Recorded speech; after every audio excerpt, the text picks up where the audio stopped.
Hi, everybody. Great to be back with you. I'm glad I was able to get away and get a little bit of rest before the holiday season hits, but really glad to be back with you to continue the Bedrock Beliefs series. And if you remember back to last weekend, we talked about the importance of spiritual gifts. And as I mentioned, it wasn't my intention to do an in-depth study of gifts. There's just so much involved in this topic.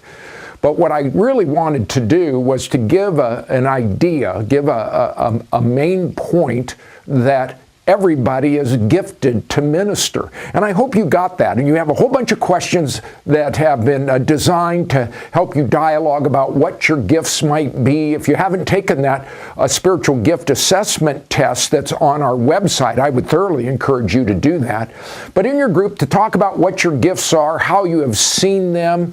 I don't have any plan to talk about the charismatic gifts and the ones that have ceased, the ones that are not around today, about the office of apostle and prophet. And there's lots of different opinions on that. And our statement in our theological position is very, very clear about our understanding of those temporary gifts. But what I do want to do is to just give you one additional little insight and encourage you to think about this. I'm a firm believer that the body always confirms the gifts of the body. The spiritual gift that you have will receive confirmation from others around you. You will know, people will come and give you input or direction or guidance or tell you different things about the spiritual gift that you have. Let me give you this illustration. When I first came to Christ, I developed this great love for the Scriptures.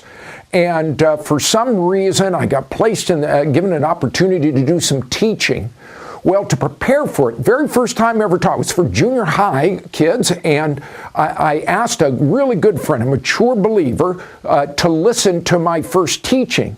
So I got up and I copied a bunch of things out of a commentary, and I got up and presented. And right in the middle of it, this dear sister in the Lord she just stopped me and said, "Dennis, this is terrible. This is just absolutely terrible." And so she went on to show me a little bit about studying and about how to try to communicate, but it started me down a road of getting input from people. And as I disciplined myself and as I was trained and I learned some more, people began to come and say, "Hey, this really helped me," or "This gave us some understanding." And I had people, even before I was at Emmanuel Faith, people who came to me from Emmanuel Faith, when I was working with the junior high kids, they came to me and said, "You should go to seminary." The body always confirms the gifts of the body.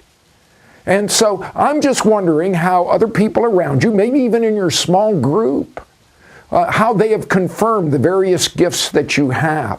And there's a list of the gifts, and some of them are controversial, but I want you to talk about these gifts and how they apply to your life and how you have seen them at work. And you have a whole bunch of other questions. The biggest issue, I'm just thrilled that you're continuing to live by this biblical principle of connecting to each other. And so I pray that your time together will be a great blessing to you and to each other, and especially to the Lord. So thanks again for joining us, and hope you have a great time. I'll look forward to being back with you next week.